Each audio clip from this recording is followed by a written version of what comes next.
باتیں ہیں خاص، باتیں ہیں خاص، باتیں ہیں کچھ خاص، اپنوں کا احساس، گفتگو کی مٹھاس، باتیں ہیں کچھ خاص۔ الحمدللہ رب العالمین والصلاة والسلام علی سید المرسلین، اما بعد فاعوذ باللہ من الشیطان الرجیم، بسم اللہ الرحمن الرحیم۔ الصلاة والسلام علیک یا رسول اللہ، الصلاة والسلام علیک یا حبیب اللہ، الصلاة والسلام علیک یا نبی اللہ وعلی آلک واصحابک یا نور اللہ۔ مدنی چینل کے ناظرین، پروگرام ہے باتیں ہیں کچھ خاص، اور اس میں ہمارے ساتھ ہوتے ہیں، ہماری رہنمائی فرماتے ہیں، مشورے دیتے ہیں، سوالات کے جوابات ارشاد فرماتے ہیں جانشین امیر اہل سنت، خلیفہ امیر اہل سنت حاجی مولانا عبید رضا اتاری مدظل العالی کرم فرماتے ہیں، تشریف لاتے ہیں، وقت عطا فرماتے ہیں۔ انشاءاللہ آج بھی ایسا ہی سلسلہ ہوگا۔ کچھ ٹاپکس ہوتے ہیں ہمارے پاس، قرآن پاک پہ رہنمائی لیتے ہیں، پھر حدیث پاک ہے، کبھی نصیحت بھی شامل کرتے ہیں، کبھی کوئی مشکل لفظ پوچھ لیتے ہیں۔ تو مدنی چینل کے دیگر سلسلوں کی طرح اس سلسلے میں بھی علم دین عام ہے، یعنی علم دین تو ملے گئی، اور ساتھ میں انشاءاللہ جانشین امیر اہل سنت کے تجربات اور آپ کے مشاہدات اور آپ کے جو اسفار ہوئے ہیں، یعنی ٹریولنگ جو ہوئی ہے اس کے ضمن میں جو تجربات ہیں، جو باتیں ہیں، انشاءاللہ وہ بھی سننے کو ملیں گی۔ آخر تک سلسلے میں شامل رہیے گا، اللہ نے چاہا تو برکتیں ملیں گی۔ نبی کریم رؤوف الرحیم صلی اللہ تعالی علیہ وسلم کا فرمان ذی شان ہے، جو مجھ پر ایک مرتبہ درود پاک پڑھتا ہے، اللہ پاک اس کو ایک قرات اجر عطا فرماتا ہے، اور قرات خود پہاڑ کے برابر ہے۔ صلو علی الحبیب صلی اللہ علی محمد صلی اللہ علیہ وسلم۔ بڑھتے ہیں جانشین امیر اہل سنت کی طرف، اور قرآن پاک یوں تو پورا کا پورا قرآن حکمت اور اس کے انمول موتیوں سے بھرا ہوا ہے۔ اس میں سے آج ہمارے ناظرین کے لیے، ہمارے لیے جانشین امیر اہل سنت کیا پیش فرما رہے ہیں، آئیے سنتے ہیں۔ جی حضور۔ باتیں ہیں خاص، باتیں ہیں خاص۔ انشاءاللہ الکریم آج ہم اللہ تبارک و تعالیٰ کی پیاری اور آخری کتاب قرآن مجید سے انشاءاللہ الکریم جو سورہ ہود ہے نا، اس کی آیت نمبر 88 ہم اس سے کچھ سنیں گے۔ اللہ تبارک و تعالیٰ ارشاد فرماتا ہے، اور میری توفیق اللہ ہی کی مدد سے ہے، میں نے اسی پر بھروسہ کیا اور میں اسی کی طرف رجوع کرتا ہوں۔ یعنی یہ جو قول ہے نا، یہ جو قرآن پاک کی آیت مبارک ہے، یہ حضرت شعیب علیہ نبینا علیہ السلام کا مبارک قول ہے، جسے اللہ تبارک و تعالی نے اپنی پیاری کتاب میں ارشاد فرمایا۔ سبحان اللہ۔ اب اس کی تفسیر میں کیا ہے، آئیے سورۃ الجنان سے کچھ لیتے ہیں۔ یعنی میں نے اپنا معاملہ اللہ تبارک و تعالی کے سپرد کر دیا۔ شعیب علیہ السلام نے فرمایا، جی ٹھیک، کہ میں نے اپنا معاملہ اللہ کے سپرد کر دیا، اللہ کو سونپ دیا، کیونکہ مجھے اسی پر اعتماد ہے، یعنی اللہ ہی پر اعتماد ہے، جی، اور تمام کاموں میں اسی پر بھروسہ ہے، یعنی اللہ تبارک و تعالی ہی پر بھروسہ ہے۔ سبحان اللہ۔ تمام نیک اعمال اور توبہ کرنے میں میں اسی کی طرف رجوع کرتا ہوں۔ پہلے دی عرض کروں، دیکھیں کہ توبہ جو نا وہ ظاہر کہ گناہوں سے ہوتے ہیں نا، تو یہ یاد رہے کہ جو بھی اللہ تبارک و تعالیٰ کے نبی ہیں جی، اور جو بھی فرشتے ہیں، صحیح۔ وہ گناہ سے معصوم ہیں، معصوم مطلب؟ یعنی ان سے گناہ ہو ہی نہیں سکتا، وہ گناہ سے بچائے گئے ہیں۔ اس کو یہ سمجھ لیجیے کہ وہ گناہ پر قادر نہیں ہے، وہ گناہ کر ہی نہیں سکتے، کر ہی نہیں سکتے، ان کو قدرت ہی نہیں ہے۔ انبیاء اور اور فرشتے، یہ دو مخلوقات میں سے دو افراد جو ہیں۔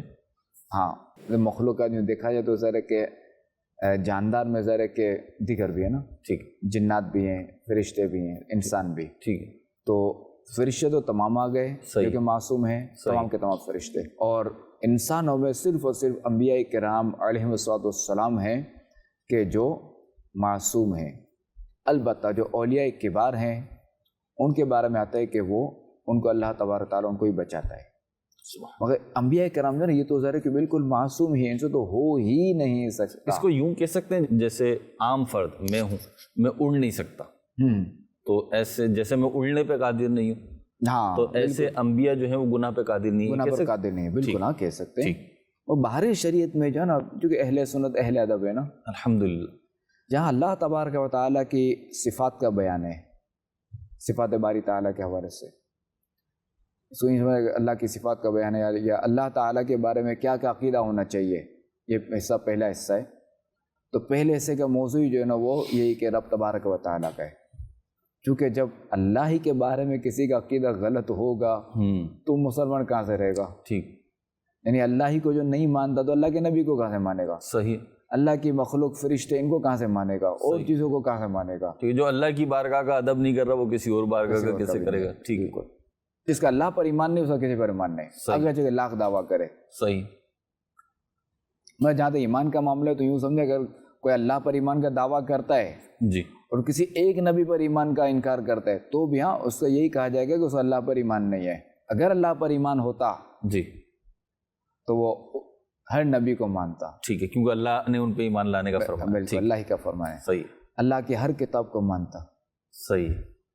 آپ باہر شریعت کی ہم بات کر رہے تھے کہ باہر شریعت میں جہاں صفات باری تعالیٰ کے حوالے سے لکھا ہوا ہے نا تو وہاں یہ لکھا ہوا ہے کہ جیسے جھوٹ ہو گیا، دغا ہو گیا، ٹھیک، دھوکہ دینا، دغا دھوکہ، چھیننا، ظلم.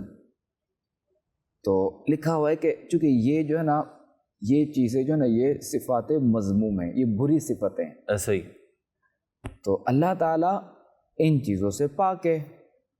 ٹھیک. اچھا اب بات آتی ہے کہ قادر ہونے کی، یعنی اللہ تعالیٰ ہر برائی سے پاک ہے. اللہ تعالیٰ ہر برائی سے پاک ہے. ٹھیک ہے. اچھا یہ تو کہتے بھی ہیں. ہاں کہتے ہیں بالکل. ٹھیک ہے، مسلمانوں کا عقیدہ بھی اور یہ ان کی زبانوں پر بھی ہوتا ہے. اس لیے کہ جو برا ہے وہ خدا نہیں، جو خدا ہے وہ برا نہیں. سبحان اللہ، کیا زبردست اصول ہے. اب دیکھیں اللہ تعالیٰ ہر شے پر قادر ہے. ٹھیک ہے، اللہ تعالیٰ ہر شے پر قادر ہے. جی ٹھیک ہے، قدرت ہے اس کی، اس کو وہ جو چاہے کر لے. بالکل سو قدرت ہے اس کے پاس. ٹھیک ہے. اچھا اب کیا ہے کہ جھوٹ بولنا، ظلم کرنا، دھوکہ دینا، جی تو ان پر جو ہے نا قدرت حاصل نہیں ہے کیونکہ یہ عیب ہے. اللہ تعالیٰ عیب سے پاک ہے. اب باہر میں دیکھیں کتنا جو ہے نا وہ اچھا جملہ لکھا ہوا ہے کہ یہ عیب کا قصور ہے، یہ ظلم کا قصور ہے، یہ جھوٹ کا قصور ہے کہ جو تحت قدرت نہیں آیا. صحیح ہے، یعنی یہ اللہ تعالیٰ کی کمزوری معاذ اللہ تعالیٰ کی شان میں اس میں کوئی کمی نہیں ہے. صحیح. اس کی قدرت میں کوئی کمی نہیں ہے. صحیح. یہ ان چیزوں میں کمی ہے کہ جو اس کے تحت قدرت نہیں، کہ جو اس کی قدرت میں نہیں ہے. ٹھیک ٹھیک ٹھیک. تو یہ وہ اہل سنت اہل ادب. صحیح، ماشاء اللہ. میرے ذہن میں نا یہاں دو مثالیں آ رہی ہیں، میں پوچھنا چاہوں گا کہ وہ مماثل ہوں گی کہ نہیں ہوں گی اس سے ملتی جلتی. جیسے زیورات جو ہوتے ہیں، زیورات پہ نا گولڈ پلیٹڈ کر دیتے ہیں انہیں، چاندی کے زیور ہیں یا کسی اور دھات کے زیور ہیں تو بعض اوقات کیونکہ وہ گولڈن کلر زیور میں پسند کیا جاتا ہے تو اسے گولڈ پلیٹڈ کر دیتے ہیں، یعنی اس پر سونا سونے کا پانی چڑھاتے ہیں یا سونے والا کلر کرتے ہیں. دونوں چیزیں ہوتی ہیں. دونوں چیزیں. ٹھیک ہے. میں اس وقت گولڈ پلیٹ کی بات کر رہا ہوں کہ یعنی سونے کا پانی چڑھا، دونوں چیزیں ہوتی ہیں. ٹھیک ہے. ایک سستی ہوتی ہے، ظاہر سی بات ہے مہنگی ہوتی ہے. تو بعض دھاتیں ایسی ہیں یا واضح طور پہ یوں لے لیجیے جیسے کاغذ ہے، گتا ہے یا پلاسٹک ہے تو اس پہ گولڈ کا پانی نہیں چڑھتا. تو اب یہ پلاسٹک یا جو گتا ہے اس کا عیب ہے کہ اس پہ گولڈ کا پانی نہیں چڑھ رہا. اچھی مثال دیا. گولڈ کا نہیں ہے تو ایسی کہ ماشاء اللہ. ہاں بالکل ماشاء اللہ، زبردست. کہ یہ اس کا قصور ہے کہ جو کاغذ کا قصور ہے کہ جو جن اس کو قبول نہیں کرتا. ایک اور بات ذہن میں آ رہی ہے مجھے گھریلو سی. ہم نے گھر میں سنا تھا کہ جیسے دودھ بوائل کرنے کی جو پتیلی یا پتیلا ہوتا ہے نا وہ سب سے الگ ہوتا ہے اور اس کو یعنی ویسے تو کچن میں سالن سے بچانا ہے، کچن میں ویسے بھی صفائی ستھرائی رکھی جاتی ہے، عمومی طور پہ بھی رکھنی بھی چاہیے، لیکن وہ دودھ والا جو برتن ہوتا ہے وہ تو سب سے سینسیٹیو تصور کیا جاتا ہے اسے اور اسے بچایا جاتا ہے. نمک اور تو دودھ ڈالنے کے لیے وہی والی پتیلا چاہیے، حالانکہ باقی بھی صاف ہیں. بالکل. تو باقی وہ اس معیار کو نہیں پہنچے کہ دودھ اس میں ڈالا جائے. بالکل ٹھیک. میں سمجھنے کے لیے عرض کر رہا تھا کیونکہ وہ جو بات آپ نے بیان کی. اب یہ دیکھیں کہ اگر کسی اور برتن میں کیا جائے گا دودھ خراب ہو جائے گا. جی دودھ کو بچا رہے ہیں، دودھ کا یعنی دودھ زیادہ، دودھ کا قصور نہیں ہے، اس برتن کا قصور ہے. جی کہ وہ اس کا وہ نہیں پا رہا. وہ برتن جو ہے یہ دودھ جو اتنی بڑی نعمت ہے اس کو سنبھال نہیں پا رہا. جی وہی کہ خیر وہ باہر شریعت کی آپ نے بات بتائی کی مثال کہ وہی کہ یہ جھوٹ اور دھوکہ اور یہ ان کا قصور ہے کہ جو تحت قدرت نہیں ہے. سبحان اللہ. ٹھیک. اچھا اب ہم آتے ہیں اس آیت کریمہ کی طرف کہ دیکھیں کہ یہاں حضرت شعیب علیہ نبینا علیہ الصلوۃ والسلام کا جیسے شروع میں عرض کی تھی کہ ان کا یہ قول ہے تو ان کے اس کلام شریف میں جو ہے نا اس جانب اشارہ ہے کہ کوئی شخص اللہ کریم کی دستگیری کے بغیر محض اپنی عقل سے ہدایت نہیں پا سکتا۔ یہ ذرا کہ بہت جامع بات ہے۔ اگر کوئی شخص نیک ہے، کوئی شخص مسلمان ہے، نیک ہے، پرہیزگار ہے، تو وہ یہ نہ سمجھے کہ میں جو ہے نا یہ اپنی ذات میں جو ہے نا یوں ہوں، یا اپنی ذات کے بل بوتے پر جو ہے نا میں اتنا نیک بن گیا، یا یہ کہ میں مسلمان ہوں۔ یہ نہیں، کہ اللہ نے اس کو ہدایت دی ہے، سو اللہ نے ہدایت دی، اللہ نے اس کو یہ راستہ دکھایا، اللہ نے اس کو توفیق دی، یہ اللہ کی عطا سے یہ نیک ہے، اللہ کی عطا سے ہم مسلمان ہیں۔ اعلیٰ حضرت کے غالباً شعر ہے نا کہ تو نے اسلام دیا، تو نے جماعت میں لیا، تو کریم اب کوئی پھرتا ہے عطیہ تیرا۔ ٹھیک، دیکھیں ہمارے جو ہے نا وہ اسلاف میں انہوں نے ہمیں سمجھا دیا کہ یہ اللہ نے ہمیں اسلام دیا، اللہ نے ہمیں اس جماعت میں لیا۔ تو خیر اس پہ ہمیں اللہ تعالیٰ کا شکر بھی ادا کرنا چاہیے، اور دوسرا ہے کہ ہمیں کسی کو بھی اپنی عقل پر ناز نہیں کرنا چاہیے، ورنہ جس نے بھی اپنی عقل پر ناز کیا، اپنی عقل پر بھروسہ کیا، اپنے آپ پر بھروسہ کیا، تو وہ ہلاک ہوا۔ یعنی عقل کو بھی جو رسائی ملتی ہے وہ اللہ کی دستگیری ہی سے ملتی ہے۔ بالکل، ورنہ کئی ایسے دنیاوی طور پہ عقل مند ہیں مگر ان کے پاس ایمان نہیں ہے، جی، ایمان سے محروم ہے۔ ایمان سے محروم۔ اب دیکھیں بعض اوقات کیا ہوتا ہے کہ بندہ بڑے بڑے کام کرتا ہے، دینی طور پہ بھی، دینی طور پہ بھی، ہاں وہی تو کیا ہے کہ وہ عقل و شعور، کہ اس کو اتنا عقل مند ہے، اتنا شعور ہے، یہ سب کس نے دیا؟ اللہ نے دیا۔ ٹھیک ہے، ٹھیک ہے، اس کی عقل جو ہے یہ اس طرف استعمال ہوئی، یہ کس نے توفیق دی؟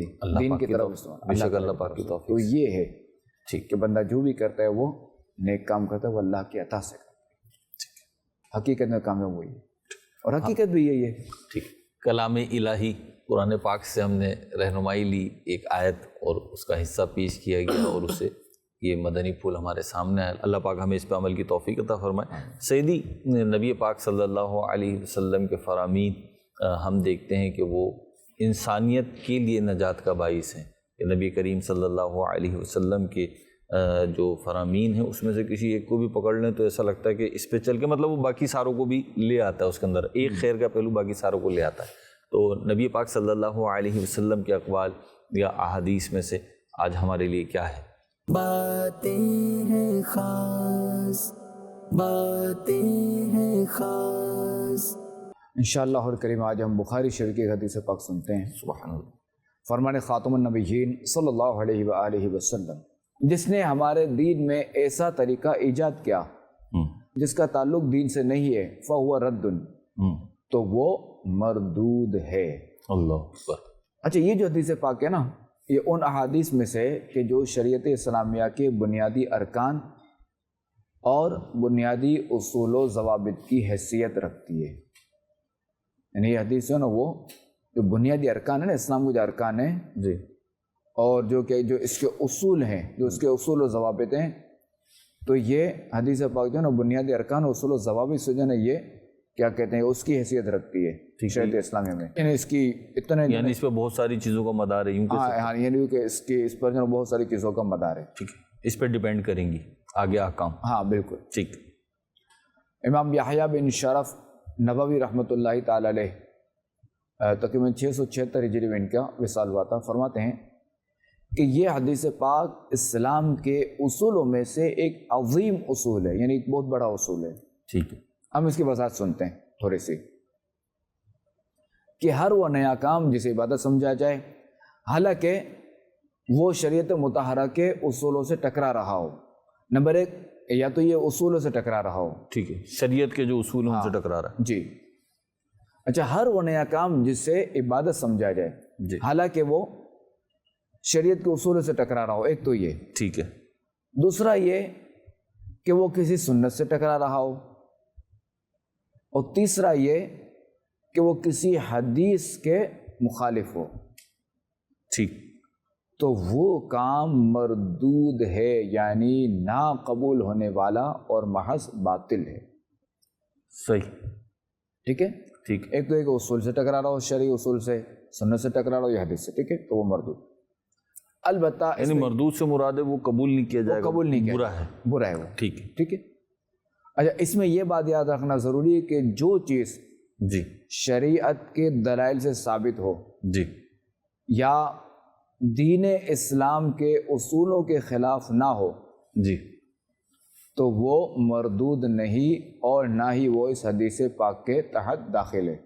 ٹھیک. جیسا کہ ختم بخاری کرنا، ختم بخاری، مینار، اس گنبد، کو لوگ ثواب سمجھتے ہیں نا. جی جی بالکل ثواب سمجھتے ہیں، اچھا کام بالکل سمجھتے اچھا ہیں، کام، عبادت سمجھتے ہیں کہ نہیں ثواب ہے. اپنی مشکلات کے حل کے لیے کرواتے ہاں ہیں. ٹھیک ہے، یعنی ثواب جو ہر وہ کام جس کا ثواب ہے وہ عبادت ہے اللہ تعالیٰ کی. ٹھیک ہے صلی اللہ علیہ محمد درود شریف ہم پڑھتے ہیں، دعا کرتے ہیں ٹھیک کہ ہے سرکار پر رحمت نازل ہو. ٹھیک ہے. ٹھیک ہے، مگر دیکھیں سرکار کے تذکرہ بھی آ رہے ہیں نا. جی جی. ایک اس کی عبادت اللہ تعالیٰ کی، کیوں؟ توبہ کرتے ہیں حضور، وہ بھی ثواب کا کام ہے. توبہ بھی عبادت، توبہ بھی عبادت ہے.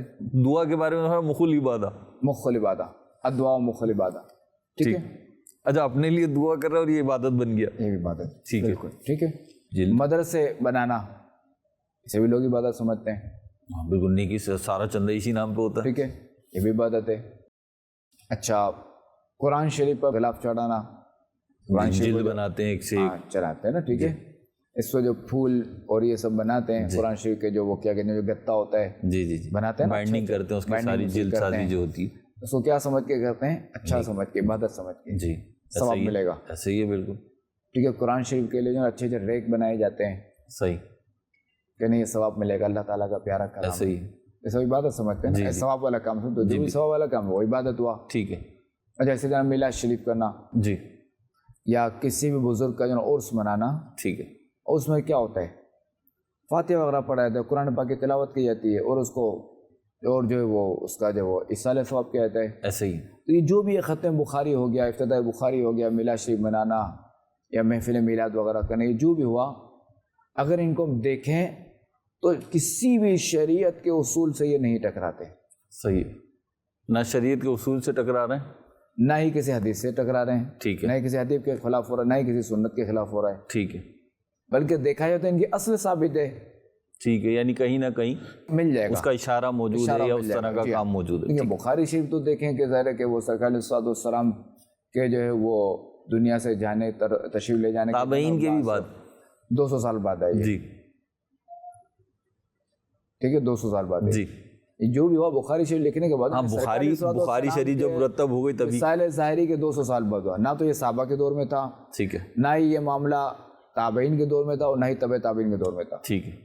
امام بخاری جو ہے نا وہ تابعی بھی نہیں ہے اور تبع تابعی بھی نہیں ہے. ٹھیک ہے. تو اس کے بعد ہوا اور یہ قابل ثواب ہے اور سب کے لیے. اور بالکل، اور اب تک یہ چل رہا ہے، جاری ہے الحمدللہ. دعوت اسلامی کے یہاں بھی ہوتا ہے، جامعۃ المدینہ میں ہوتی ہے یہ ترکیب. افتتاح بخاری بھی ہوتا ہے اور اختتام بخاری بھی ہوتا ہے. ساری دنیا میں مدارس اسلامیہ میں ساری دنیا میں ہوتا ہے. بالکل. اسے نا میلاد شریف دیکھیں تو بھی ساری دنیا میں ہوتا ہے. ایسا ہی ہے. میں انڈونیشیا سے آیا ہوں جی، تو وہاں پتہ چلا وہاں تو 3 ماہ تک میلاد شریف مناتے ہیں. 3 ماہ تک. ہاں، وہاں جو کہا جاتا ہے وہاں یہ ہے کہ پہلی ربیع الاول سے لے کر 29 سے 30 ربیع الاول تک میلاد شریف. ٹھیک ہے. واہ. اچھا، پھر دوسری ربیع الاخر سے لے کر 30 یا 29 جمادی الاولیٰ تک جو ہے نا وہ میلاد شریف مع غوث اعظم کا عرس شریف واہ وہاں یوں منایا جاتا ہے 3 ماہ تک. زبردست.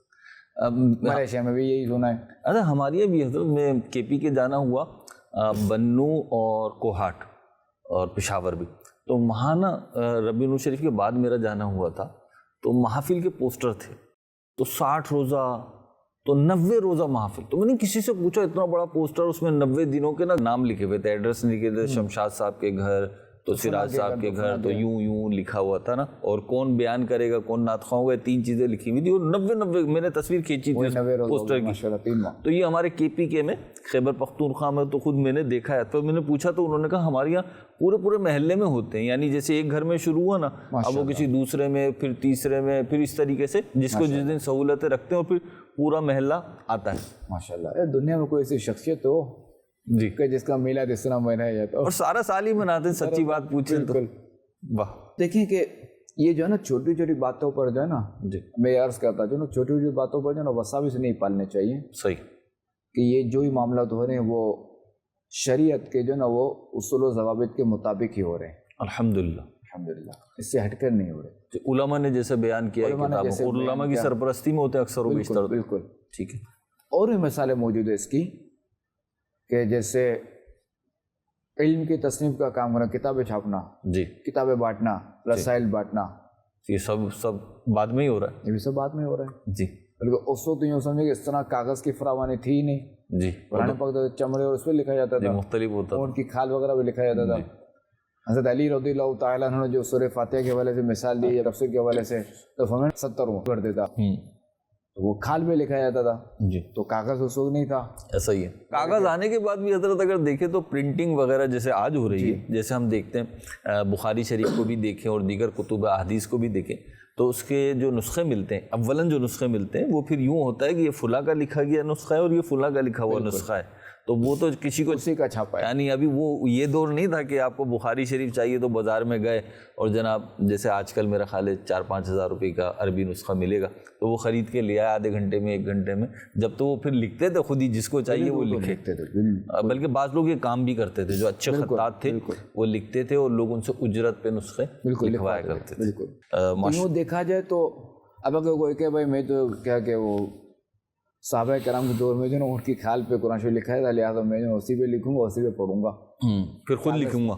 خود لکھوں گا. پڑھنا نہیں آتا خود، لیکن لکھوں گا خود. لکھوں گا خود. اچھا کہاں سے دیکھ کے لکھے گا وہ؟ نسخے سے دیکھ کے لکھے گا. یہ ہم اسی سے پوچھیں گے نا. یہ بڑی صحیح بات ارشاد فرمائی جانشین امیر اہل سنت نے. ہمیں شیطان کے وسوسوں کا شکار نہیں ہونا چاہیے. شیطان تو نیکیوں سے روکتا ہے، شیطان تو اللہ اور اس کے رسول کے ذکر سے روکتا ہے. آگے بڑھتے ہیں. حضرت ایک اور چیز میں معلوم کرنا چاہوں گا کہ ہم اردو بولتے ہیں، اردو کی اپنی زبان ہے، ہم بچپن سے مدر ٹنگ کے طور پر ہم بولتے چلے آ رہے ہیں، تو نہ تو ہمیں اس کی گرامر کا پتہ ہوتا ہے، نہ بعض اوقات اعراب کا پتہ ہوتا ہے، بعض اوقات تو معنی بھی نہیں پتہ ہوتا کیونکہ اب وہ انگلش وغیرہ بن گئے ہم کہ مطلب انگلش کی بہت صلاحیت ہو گئی اردو کے اندر. تو ایک لفظ ہم سنتے ہیں بعض اوقات علماء سے سنتے ہیں، دینی کتابوں میں بھی لکھا ہوتا ہے زجر و توبیخ. اب ایک تو یہ ارشاد فرمائے یہ ایک ہی لفظ ہے یا 2 لفظ ہیں، کیا ہے زجر و توبیخ؟ باتیں ہیں خاص، باتیں ہیں خاص. اصل میں یہ ہے زجر و توبیخ. زجر و توبیخ. جی ٹھیک ہے. ایک تو یہ ٹھیک ہے، یعنی زجر اور توبیخ 2 الگ الگ لفظ. الگ الگ لفظ. اچھا زجر جو نا اس کے معنی ہے ڈانٹنا، ٹھیک، روکنا، منع کرنا. ٹھیک ہے. اور توبیخ کے معنی ہے کسی کو سخت جملہ کہنا، ٹھیک ہے، یا عیب پر اس کو ٹوکنا. جو زجر و توبیخ ہے نا اس کا مجموعی مطلب کیا ہے؟ تو مجموعی مطلب یہ ہے سخت ڈانٹ ڈپٹ کرنا، ٹھیک ہے، یا یہ کہ کسی کو غلطی پر ٹوکنا، صحیح، یا یہ کہ ناراضی کا اظہار کرنا. ٹھیک. تو یہ ہے زجر و توبیخ. زجر و توبیخ کرنا. اور جیسے فلاں گناہ پہ، اس گناہ پہ جو ہے نا وہ شریعت میں زجر و توبیخ ہے. ٹھیک ہے، بولا جاتا ہے جملہ، یہ بولا جاتا ہے. ٹھیک ہے. سننے میں آتا یعنی ہے. کیا ہے کہ یہ گناہ بڑا سخت ہے، اس کی بڑی سخت سزا ہے، ٹھیک ہے، اس سے جو ہے بڑا سخت منع کیا گیا ہے. ٹھیک ٹھیک ٹھیک ٹھیک. چلیں جی، اب یہ ایک ایک لفظ سنتے رہیں گے تو ہماری تھوڑی اردو بہتر ہوتی چلی جائے گی. اور اردو بہتر کرنے کے لیے امیر اہل سنت کی اور مکتبۃ المدینہ کی کتابیں بھی بڑی معاون ہیں. بالخصوص امیر اہل سنت کی کتابوں پہ تو بہت اہتمام ہوتا ہے اس چیز کا کہ ذرا سا بھی ایسا لفظ فیل ہوتا ہے، ظاہر سی بات ہے سارے الفاظ پہ تو نہیں، لیکن جو بھی ایسا لفظ محسوس ہوتا ہے کہ شاید یہ عام بول چال میں اس کے اعراب میں غلطی ہوگی تو اس پہ اعراب لگا دیے جاتے ہیں، توڑ کر لکھ دیا جاتا ہے. ٹھیک ہے نا، جیسے ڈکشنریز میں لکھا ہوا ہوتا ہے ہلالین میں بریکٹس کے اندر، اسی طریقے سے بعض اوقات معنی بیان کر دیے جاتے ہیں. اور امیر اہل سنت سے خود میں نے سنا ہے کہ بعض اوقات وہ مشکل لفظ یوں بھی رکھے جاتے ہیں کہ تاکہ اسے سیکھتے رہیں، اور جب بڑی کتابوں کی طرف ہم بڑھیں تو وہ ہماری ویکیبلری جمع ہوتی جائے. دنیا کی کوئی بھی زبان سیکھیں لیکن اردو بھی سیکھیں. یہ اس کے اندر بہت بہت بڑا اس وقت ذخیرہ اسلامی لٹریچر کا بھی ہے، تو ہمیں اس سے محروم نہیں رہنا چاہیے. ایک نیت یہ بھی ہونی چاہیے اردو سیکھنے میں. اللہ پاک ہمیں عمل کی توفیق عطا فرمائے. بڑھتے ہیں اگلے سیگمنٹ کی طرف.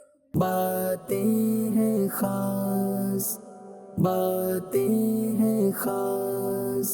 ایک شعر ہے حضرت، اگر آپ اجازت دیں تو میں اس کی تشریح آپ سے پوچھوں. شعر یوں ہے کہ یہ اکثر ساتھ ان کے شان و مسواک کا رہنا بتاتا ہے کہ دل ریشوں پہ زائد مہربانی ہے. یہ شعر ہے اعلیٰ حضرت امام اہل سنت کا. اب اس میں مسواک کا بھی ذکر ہے، ریشوں کا بھی ذکر ہے، تو تھوڑا سا اس کو سمجھنا مشکل ہو جاتا ہے. تھوڑا ارشاد فرمائیں کیا فرما رہے ہیں اعلیٰ حضرت؟ پہلے تو یہ کہ ہم جو اس کے مشکل الفاظ ہیں اس کے معنی دیکھ لیتے ہیں. شانہ اس سے مراد کنگا. کنگا نہیں ہے، کنگا. کنگا قوم، ٹھیک ہے، قوم. دل ریشو زخمی دل والے لوگ. اب یہاں دیکھیں کہ امام اہل سنت سید اعلیٰ حضرت رحمۃ اللہ تعالی علیہ فرماتے ہیں کہ خاتم النبیین صلی اللہ علیہ وآلہ وسلم کی عادت مبارکہ تھی کہ کنگھا اور مسواک شریف اکثر اپنے ساتھ رکھتے تھے. جی ٹھیک ہے. اچھا، کنگھے میں دندانے ہوتے ہیں، جی ابھی تو بال سنوارے جائیں گے نا. جی. اور مسواک میں ریشے ہوتے ہیں. جی. تو اس سے ثابت ہوتا ہے کہ خاتم النبیین صلی اللہ علیہ وآلہ وسلم کو دل ریشوں یعنی زخمی دل والوں سے محبت تھی. واہ. یعنی جو ٹوٹے ہوئے لوگ ہیں، ان سے، جو غریب لوگ. ٹھیک ہے. تو اس سے پھر ثابت کیا ہو رہا ہے؟ دنیا میں کوئی نہیں. اب وہ ٹوٹے ہوئے دل جن کے ہوتے ہیں وہ بیچارے افسردہ ہو جاتے ہیں، ہمارا کوئی بھی نہیں، تھوڑی ان کی ڈھارس بھی بندھا دیں. خاتم النبیین صلی اللہ تعالیٰ علیہ وآلہ وسلم کے اعلیٰ حضرت فرما رہے ہیں نا کہ جو زخمی دل والے ہیں یعنی جو ٹوٹے دل والے ہیں، جی، تو سرکار علیہ الصلوۃ والسلام جو ہے وہ ان کو نبھاتے ہیں، ان کو سہارا دیتے ہیں، شفقتیں فرماتے ہیں، ان پر شفقتیں فرماتے ہیں، ان کے ساتھ ہمدردی فرماتے ہیں، ان کی امداد فرماتے ہیں. تو ہمیں چاہیے اگر ہمیں کوئی نقصان ہو جائے یا ہمیں اگر کوئی برا بلا کہہ دے یا ہم پریشان حال ہوں یا ہم بیمار ہوں تو ہمیں جو وہ دل چھوٹا نہیں کرنا چاہیے. حضور آپ ہیں، بس خاتم النبیین صلی اللہ علیہ وآلہ وسلم ہے نا، اللہ نے ان کو اتنی طاقت عطا فرمائے، اللہ نے ان کو نوازا ہے. سبحان اللہ. جیسا کہ سید اعلیٰ حضرت امام اہل سنت فرماتے ہیں، یوں تو سب انہی کا ہے پر دل کی اگر پوچھو یہ ٹوٹے ہوئے دل ہی خاص ان کی کمائی ہے، یہ ٹوٹے ہوئے دل ہی خاص ان کی کمائی ہے. چلیں جی، شعر کا مطلب پوچھا تھا اور ہم نے جانشین امیر اہل سنت کی آواز میں اشعار بھی سن لیے، پیاری پیاری نصیحتیں بھی ہو گئیں اور اتنی پیاری پیاری باتیں بھی سن لی، ہمارے دل کو ڈھارس بھی بندھا دیے. اور ہر کوئی کبھی نہ کبھی غمگین ہو جاتا ہے، پریشان ہو جاتا ہے، دل چھوٹا سا ہو جاتا ہے، سینے میں رہتے ہوئے ہی سکڑ جاتا ہے، درد سے بھر جاتا ہے. تو کیسی پیاری ڈھارس ہے کہ پیارے آقا صلی اللہ علیہ وسلم ٹوٹے ہوئے دلوں سے محبت فرماتے ہیں، ان پہ شفقت فرماتے ہیں، ان کی غمگساری فرماتے ہیں. تو یہ سوچنا ہی کتنا لذت انگیز ہے، کتنا پیارا لگتا ہے نا. تو دل چھوٹا نہ کریں، یہ اشعار سن لیے. آگے بڑھتے ہیں. باتیں ہیں خاص، باتیں ہیں خاص. ابھی نصیحت بھی لیتے ہیں، ٹوٹے ہوئے دلوں کی بات ہوئی اور پیچھے جو ہے نا وہ توبہ کی بھی بات آئی، انبیاء کی معصومیت کی بھی بات آئی اور حدیث پاک بھی ہم نے سنی. ایک آخر میں ایک اور نصیحت لیتے ہیں. کیا نصیحت فرمائیں گے جانشین امیر اہل سنت؟ آج ہم لیتے ہیں سیدنا لقمان حکیم رضی اللہ تعالیٰ عنہ کی اپنے بیٹے کو کی ہوئی نصیحت. حضرت سیدنا لقمان حکیم رضی اللہ تعالیٰ عنہ نے اپنے بیٹے کو نصیحت کرتے ہوئے فرمایا، میرے بیٹے، تم نہیں جانتے کہ موت تمہیں کب آ پکڑے، لہذا اس سے پہلے کہ وہ اچانک آئے تم اس کے لیے تیاری کر لو. اب یہاں یہ دیکھیں کہ اس شخص پر حیرت ہے. جی، میں مثال دے رہا ہوں، اس شخص پر حیرت ہے کہ جو کسی پر لطف اور رنگ و سرور کی بڑی محفل میں جو نا وہ شریک ہو، ٹھیک ہے، اور اسے خبر دی جائے کہ ابھی جو نا کوئی سپاہی آئے گا اور تمہیں جو نا سب کے سامنے پکڑ کر لے جائے گا. اس کا تو چہرہ ہی فک ہو جائے گا، رنگ اڑ جائے گا، چہرہ بھی اڑ جائے گا. بالکل یہ کہ جو نا محفل کا مزہ اور یہ جو میں ساری لذت ختم ہو جائے گی، مزہ ہو جائے گی. یہ بالکل جو نا اسی لذت ختم ہو جائے گی، اس کی جو نا وہ رونق ساری جو نا وہ چلی جائے گی. یار یہ کیا ہو گیا، کبھی جسے پہلے لے جائے گا. جی، تو یعنی اس وقت دیکھو اس کو کیسی بے رونق معلوم ہوگی. دیکھیے اس کو کیسا جو نا وہ سارا بد مزہ ہوگا، مزہ کرکرا ہو جائے گا. جی. مگر موت جو کہ ہر لمحہ پیچھے ہے اور کسی بھی وقت تمام تر سختیوں کے ساتھ آ کر پکڑ سکتی ہے، حالانکہ انسان اس سے غافل ہے. اور اس کا سبب کیا ہے محض دھوکہ اور جہالت ہے۔ تو بندے کو چاہیے کہ وہ موت سے غافل نہ رہے، اپنی موت کو ہر وقت یاد کرتا رہے، کیونکہ جب موت کو بندہ یاد کرے گا، موت کو یاد کرتا رہے گا تو کئی گناہوں سے بچ جائے گا، صحیح، نیکیوں کی طرف راغب ہوگا۔ تو مین ہے موت، بندہ موت کو یاد کرے۔ اور دوسرے کہ کمائی کا بھی حلال کر، یہ دنیا عارضی ہے، یہ مستقل تو رہنا نہیں ہے، ہمیشہ تو رہنا نہیں، آج نہیں تو کل اس دنیا سے مجھے چلے ہی جانا ہے۔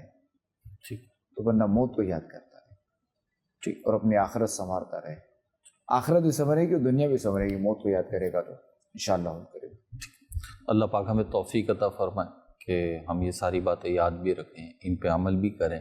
میں مدنی چینل کے ناظرین ایک چھوٹی سی گزارش آپ سے کرنا چاہوں گا کہ آپ یہ پروگرام دیکھ رہے ہیں، ممکن ہے کہ مدنی چینل پہ دیکھ رہے ہوں، ممکن ہے سوشل میڈیا پہ دیکھ رہے ہوں، تو آپ کی ایک چھوٹی سی بات ہو سکتا ہے بہت ساری نیکیوں کا سبب بن جائے، اور وہ یہ ہے کہ آپ دوسروں کو بھی ترغیب دے دیں۔ کوئی مدنی چینل پہ بہت پیارا پروگرام آ رہا ہے، ایک میسیج چلا دیں اپنے فیملی اور فرینڈس کے، جو آپ کے سرکل بنے ہوئے ہیں، گروپ بنے ہوئے ہیں وہاں پہ، کہ اس وقت پروگرام دیکھ رہا ہوں، بڑی پیاری بات ہو رہی ہے۔ اگر واقعی میں آپ کی یہی سوچ ہے، اور ہونی چاہیے اللہ رسول کی بات کے لیے یہی سوچ، تو یہ بڑھا دیں۔ اسی طریقے سے سوشل میڈیا پہ اگر آپ دیکھ رہے ہیں، فیس بک پہ یا یوٹیوب پہ، تو اس لنک کو شیئر کر لیں، اس پروگرام کو شیئر کر لیں۔ اگر آپ کا بھی ظاہر سی بات ہے یوٹیوب دیکھ رہے ہیں تو یوٹیوب، اور فیس بک دیکھ رہے ہیں تو فیس بک، اگر آپ دیکھ رہے ہیں تو اس کا مطلب ہے آپ کا بھی کوئی نہ کوئی اکاؤنٹ ہے، تو اپنے اکاؤنٹ پہ یہ بھی شیئر کر دیں۔ انشاءاللہ یہ شیئرنگ جو ہے اللہ نے چاہا تو ہمارے لیے باعث ثواب بن جائے گی، ممکن ہے کہ مغفرت کا بھی باعث بن جائے، کیونکہ لوگ نیکی سیکھیں گے، ممکن ہے کوئی گناہ چھوڑ دے اور بیڑا پار اس کا بھی ہو جائے، اور اس کے صدقے میں ہمارا بھی ہو جائے۔ اللہ پاک ہمیں عمل کی توفیق عطا فرمائے۔